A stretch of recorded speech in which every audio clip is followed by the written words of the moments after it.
Bismillahirrahmanirrahim. Alhamdulillahi Rabbil alamin. Wassalatu wassalamu ala sayyidina wa nabiyyina Muhammad wa ala alihi wa ashabihi ajma'in. Assalomu alaykum va rahmatullohi va barakatuh.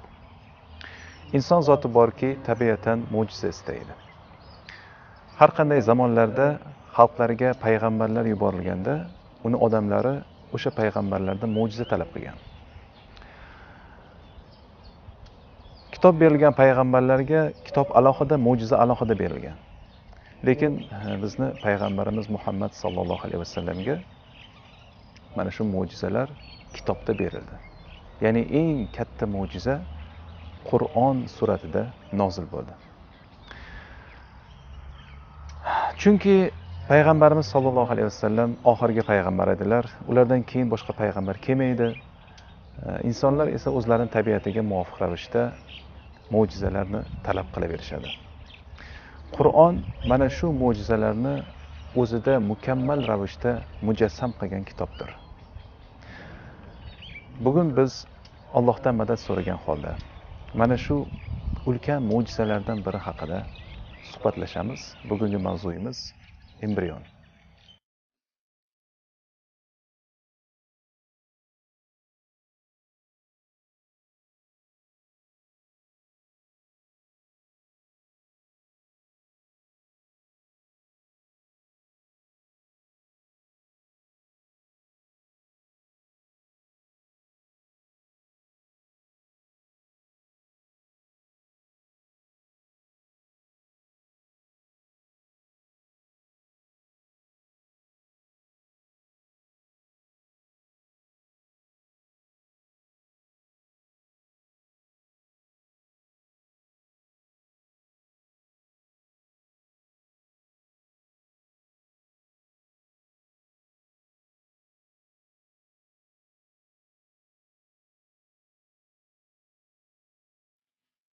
Ushbu oyatdagi embrionni rivojlanish bosqichlarini biz mufassirlarning tafsiriga ko'ra va ilmiy tadqiqotlarga ko'ra birma-bir ko'rib chiqsak.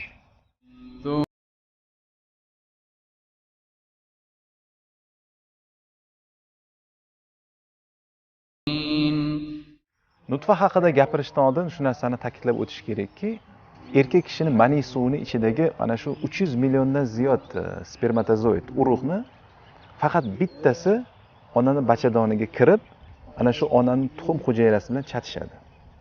Ya'ni mana shu chatishish natijasida nutfa degan narsa hosil bo'ladi. Bu nutfa ana shu bachadonning ichidagi devorga yopishib, ildiz otish boshlaydi, xuddi daraxtga o'xshab. So'ng ana shu ildiz otgandan keyin alaq degan bosqichi boshlanadi.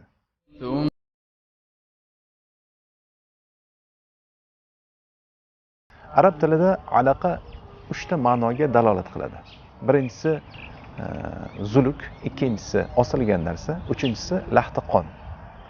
Alaq bosqichidagi embrionni zuluk bilan solishtirilganda tashqi ko'rinishi nihoyatda bir-biriga o'xshashi aniqlandi.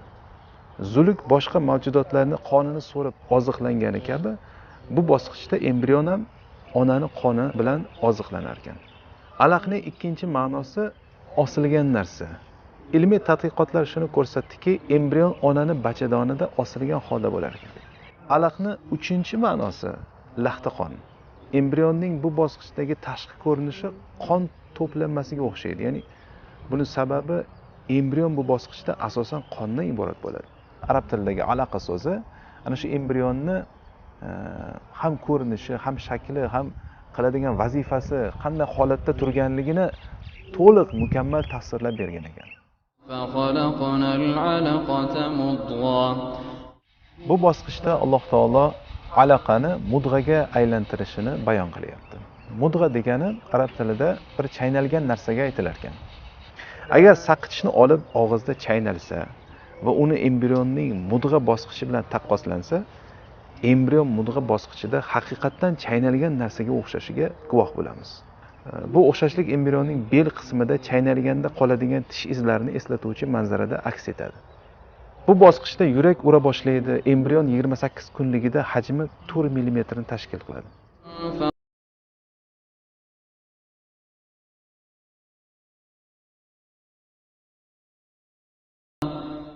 chaynalgan go'shtdan suyaklarni yaratib, bu suyaklarga go'sht qopladik. Bu bosqichda badan qattiqlashib, bosh tanadan ajrab, qo'l-oyoqlar zohir bo'la boshlaydi. Oyatda xabar berilishicha, embrionda avval suyaklar shakllanar ekan, keyin ustiga go'sht qoplanar ekan. Mana shu 20-asrning oxirigacha ilmiy tadqiqotchilar shuni ta'kidlab kelishgan ekanki, suyak bilan go'sht bir paytda rivojlanadi deyishgan ekan. Lekin mana oxirgi tadqiqotlar shuni ko'rsatdiki, birinchi suyak shakllanib, keyin alohida mushak hujayralari shaklanar ekanda va ana shu mushak hujayralari suyakni keyin qoplar ekan. يخلقكم في بطون أمهاتكم خلقا من بعد خلق في ظلمات ثلاث. U sizni onalaringiz qornida bir yaratishdan ikkinchi yaratishga o'tkazib, 3 zulmat ichida yaratadi. 3 zulmat ichida degan iboraga bir e'tiboringizni qaratmoqchiman. Olimlar ko'p o'ylashgan ekan, nima haqida gap ketayotgan ekan deb. Faqatgina ultrazvuk apparati ixtiro qilingandan keyin, mana shu 20-asrning oxirlarida aniq bo'ldiki, onani bachadonining devori 3 ta qatlamdan iborat ekan. Tasavvur qilyapsizmi? Bachadonni o'sha nutfa tushgan paytidagi hajmi tuz zarrasidan kichikroq bo'ladi. Mana shuni devorini qatlam haqida gap ketyapti. Kim bilishi mumkin edi u paytda? 1984-yilda Saudiya Arabistonida o'tkazilgan ilmiy kengashda ana shu Qur'onning oyatlarini tushunish uchun maxsus Kanadadan embriologiya bo'yicha eng mashhur mutaxassis olim chaqirilgan. Mana shu professor Mur degan odam chaqirilgan. Mana shu tadqiqotlar o'tkazgandan keyin aytadiki, men uchun deydi, nihoyatda ravshan bo'ldiki, Qur'on Alloh tomonidan Muhammadga nozil bo'lgan ekan deydi, sallallohu alayhi vasallamga. Chunki deydi, bu yerda xabar berilgan ilmiy ma'lumotlar deydi, faqatgina 20-asr oxiriga kelibgina ma'lum bo'ldi. U paytda 7-asrda bunaqa ilm bo'lishi mumkin emas edi. Ya'ni bu nimadan dalolat beradi desa, o'sha Muhammad sallallohu alayhi vasallamni haqiqatdan payg'ambar ekaniga men tan berdim degan ekan shu odam. Agar o'ylab ko'radigan bo'lsak, mana shu Mani suvdagi 250-300 milliondan ziyod spermatozoid onani tanasi bo'ylab bachadon sari juda ham bir mashaqqatli yo'lni bosib o'tishadi. Mana shu mashaqqatli yo'lda bachadonga faqat 1000 tasi yetib borar ekan. Va bu 1000 tadan faqat bittasi kirishlikka muvaffaq bo'lar ekan. Bittasi qabul qilinar ekan. Ya'ni u qabul qilganda ham to'liq qabul qilinmaydi, uni bir eng yaxshi qismi qabul qilinadi. Chunki o'sha yergacha olib kelgan tanasi ham tashqarida qolar ekan, bachadonning ichiga faqat shu asli kirar ekan. Insonning urug' holatidagi hayoti bizni shu dunyodagi hayotimizga o'xshar ekan. Hamma qayergadir shoshgan, yelib yugurgan, ter to'kib ishlagan, kuch-quvvatini shu yo'lda sarf qilgan. Lekin insonlarning har 1000 tadan faqat bittasi maqsadga yetar ekan. Qolgani yo'lda halok bo'lar ekan. Sahih Buxoriyda rivoyat qilingan hadis bor ekan. Payg'ambarimiz sollallohu alayhi vasallam aytadilarki, qiyomat kuni Alloh taolo Odam alayhisalomga aytar ekanki, zurriyotlaring ichidan jahannam ahlini ajratgin. Shunda Odam alayhisalom so'rar ekanki, "Ya Alloh, ular qancha?" Shunda Alloh taolo javob berar ekanki, har 1000 tadan 999 tasini ajrat. 999 tasi. Demak, bundan chiqdiki, faqat 1000 dan biri jannatga kiruvchilar ekan. 1000 dan biri. Ona o'zini qornida rivojlanayotgan homilani moliki emas. Ya'ni egasi emas. U qornidagi bolani rivojlanishini boshqara olmaydi. Ya'ni ayta olmaydiki, bolamga shuncha miqdorda kalsiy yetib borsin, shuncha miqdorda oqsil yetib borsin, mushaklari bunaqa rivojlansin, suyaklari bunaqa o'ssin yoki shuncha vitamin, minerallar yetkazilsin deya olmaydi. Uni qancha kerakligini ham bilmaydi. Odam o'ziga qo'yib berilsa, hech narsaga qodir emas o'zi aslida. Mana shu bizning yuragimizni o'ylab ko'radigan bo'lsak, kim urdiryapti? Kim bizni jigarimizni, o'pkamizni shunaqa mukammal tarzda yaratib ishlatib qo'ydi? Kim bizning oshqozonimizni ovqatni hazm qilishga hidoyatlab qo'ydi? Agar bizani o'zimizga topshirib qo'yilganda, shuni uddasidan chiqarmadik. Yo'q albatta. Biz hech narsaga qodir emasmiz. Biz turgan bitganimiz muhtojlik. Biz hatto o'sha akramakalloh deb aytaman, hojatxonaga kirib axlat chiqarishga ham qodir emasmiz. O'zimizga qo'yib berilsa. Hazm sistemasi bu juda ham bir ulkan ne'mat bu. Shuning uchun ham hojatxonadan chiqqandan keyin g'ufronaka deymiz, kechirim so'raymiz Allohdan. Nimaga desa, bu ne'matni shukrini ado qila olmaganimiz uchun. Shuncha ne'matlarning ichida o'ralganmiz, lekin sezmaymiz. Qachon sezamiz desa, tafakkur qilishni boshlasak, bu tafakkur qilishligimiz mana shu ne'matlarning ichida ko'milib yashayotganligimizni bizga his qilishimizga yordam beradi. Qachonki ne'matlarning ichida yashayotganligimizni his qiladigan bo'lsak, bu ne'matlarni bergan zot haqida o'ylashni boshlaymiz. Va bu narsa muhabbatga, ya'ni Robbimizni yaxshi ko'rib qolishlikka olib keladi. Robbimizni yaxshi ko'rib qolsak, unga ibodat qilishni boshlaymiz. O'ylab ko'raylik. Biz bir paytlar eslanilmaydigan narsa edik. Bizni boshlanishimiz bir jirkanch suv edi. Kim ana shu zarradan, ana shu nutfadan alaqni, ya'ni laxta qonni yaratdi. Laxta qondan mudg'ani, ya'ni chaynalgan bir go'shtni, chaynalgan go'shtdan suyakni, suyak ustiga go'sht qoplab bir boshqa bir jonzotni, ya'ni bizni insonni yaratdi. Kim mana shu bosqichma-bosqich bizga homilaning ichida bo'lganimizda mehr muruvvat ko'rsatyapti, lutf ko'rsatyapti. Albatta Xoliqul Bariul Musawwir bo'lgan Alloh. Bu bizning Robbimiz. Inson tug'ilgan paytida shunaqa rahmat ko'rsatilyaptiki, inson hayotga sog'lom holatda kelyapti. Agar bir o'ylab ko'radigan bo'lsak, dunyoda qanchadan qancha farzandlar o'lik holatda tug'ilyapti. Biz sog'lom holatda dunyoga keldik.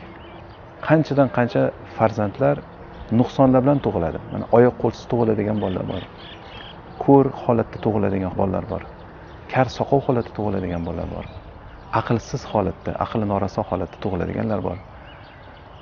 Agar o'ylaydigan bo'lsak, shunaqa ne'matlar bilan ko'milganmizki, bu onadan tug'ilgandan keyin ham Alloh taolo bizani shu onani ko'kragini emishga hidoyat qilib qo'ydi. Bo'lmasa aqli yo'q bolani. Tug'ilgan zahotda hech qanaqa aqli yo'q. Lekin onasini emadi. Agar mana shu instinkt berilmaganda edi farzandga, insoniyat qirilib ketardi. Chunki agar u emmaydigan bo'lsa, bola o'lib qoladi. Hech qaysi bir shifokorlar yordam bera olmaydi. Hech narsa qila olmay qolishadi. Faqat o'limini tomosha qilib o'tirishadi xolos. Alloh taolo ota-onamizning qalbiga mehr solib qo'ydi. Rahm shafqat solib qo'ydi. Mana shu rahm bilan ona o'zini bolasini parvarishlab boqadi, kechalari uxlamasdan chiqadi, kasal bo'lsa qaraydi. Shuncha qiyinchilik, mashaqqatlarni sabr qilib o'tkazadi. Nimaga desa, Alloh taolo mehr solib qo'ygan onaga. Shunaqa ayollar borki, o'zini bolasini tug'ib, axlatda tashlab ketyapti. Qancha bolalar yetimxonada. Mana shu onalarning qalbidan rahm olib qo'yilganligi uchun.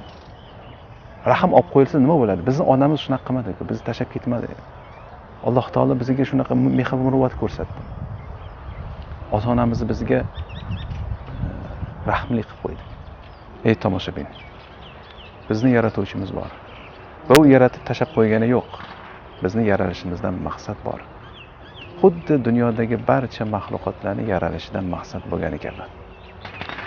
Lekin inson xos bir maxluq.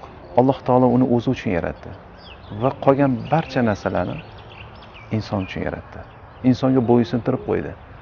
Bu Alloh taoloning insonga nisbatan qilgan buyuk fazli. Biz buni qadrlashimiz kerak. Qadriga yetishimiz kerak. Bir tasavvur qilib ko'ring. 250-300 milliondan ziyod urug'ini ichidan inson tanlangan. Bittasi tanlanib dunyoga kelyapti. Va qancha bosqichlardan o'tib kelyapti. Bu dunyo bir imkoniyat. Nima imkoniyat bu? Deyiladigan bo'lsa, jannatni qo'lga kiritish imkoniyati. Qisqa bir muddat ichida mana shu Alloh taoloning buyruqlaridan chetga chiqmagan holatda Alloh taoloning roziligi sari intilib, mana shu jannatni qo'lga kiritish mumkin. Agar inson bu imkoniyatni qadrini bilmaydigan bo'lsa va hayotini zoyi qiladigan bo'lsa, u olovda o'tin bo'lishi mumkin. Alloh asrasin. Xuddi buni nimaga o'xshatsa bo'ladi desa, agar daraxt meva bermaydigan bo'lsa, qancha parvarishlab uni sug'orsangiz ham qurib boraversa, siz nima qilasiz desa, uni kesib tashlab o'tin qilasiz. Alloh taolo yaralishimizdan bo'lgan maqsadni amalga oshirishga o'zi tavfiq bersin. Unga ibodat qilib, uni tanishlikni o'zi nasib qilsin. Alloh taolo bu ilmlarimizga foydali qilsin. Gapirganlarimizga amal qilishlikka o'zi tavfiq bersin. Subhanakallohumma va bihamdik, nashhadu an la ilaha illa ant, nastaghfiruka va natubu ilayk. Wassalamu alaykum va rahmatullohi va barakatuh.